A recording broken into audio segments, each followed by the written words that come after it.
We don't know how successful or otherwise they're going to be, but what we do know is it's going to have a profound impact on Australia and the Australian economy, whether it goes well, not well, or kind of muddles on.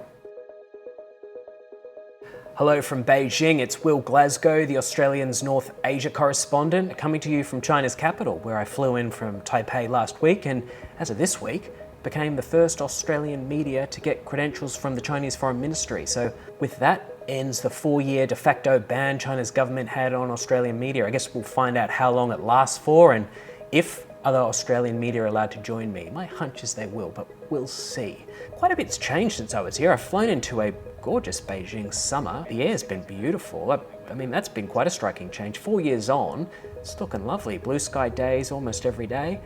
It's been helped because it's summertime and there's been big rainstorms, so they wash out a lot of the pollution in the air.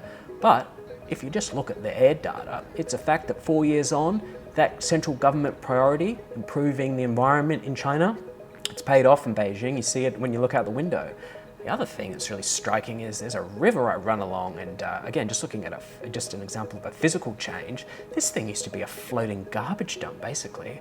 Now, people swim in there, go paddleboarding and sunbathe next to the thing. It's really lovely. It's had a big clean up, and again, it's it's part of the kind of park life scene in Beijing that's been made a real priority of the Beijing and central government as they try to beautify and make a more beautiful China. And I've got to give them credit; they've done a good job on that stuff. Now, it's not all sunny news here, of course. The Chinese economy I've flown into is really in quite a funk. I mean, there is a real confidence problem across Chinese consumers. I don't want to overdo it. If you go to parts of Beijing, if you go to a wealthy shopping center, you still see a lot of people, and you see quite a lot of people dressed in very expensive clothes, buying lots of things with a lot of shopping bags. But if you speak across society to a lot of people, you find out it really is quite widespread, well, extremely widespread, and it's hugely linked to the dire state, very bad state of the Chinese real estate sector. That's not fake news, it's really doing it tough here. And look, where I am in Beijing, in this part of the city, prices are down, say, 20%, and apartments are still selling for a lot of money, so it's a long way from catastrophic, right? Australians would find, maybe be surprised how many millions of Australian dollars they'd have to spend for a not very big apartment in this part of Beijing. That said, further out, on the outskirts of Beijing, prices have fallen by 50, 60%, and many are still not selling. And that's in the capital. If you get further out, wow, real estate agents tell me there's just so much almost unsellable property where people have dropped prices, say, 80%, and it's just not clear what's going to happen to that supply. None of this is news to the Chinese central government. They know about the problem and they've released a whole raft of measures to try to address it.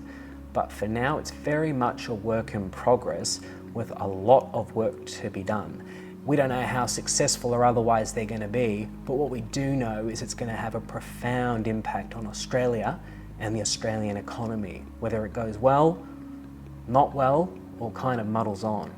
Anyway, so lots to keep me busy there, and that's before, you get to politics and geopolitics, where of course, trying to understand better what's going on in China, how do they see themselves and their place in the world, and where does Australia fit into that? Obviously a hugely important thing for us to better understand. It'll be a big focus of my reporting here, so long as I'm allowed my visa.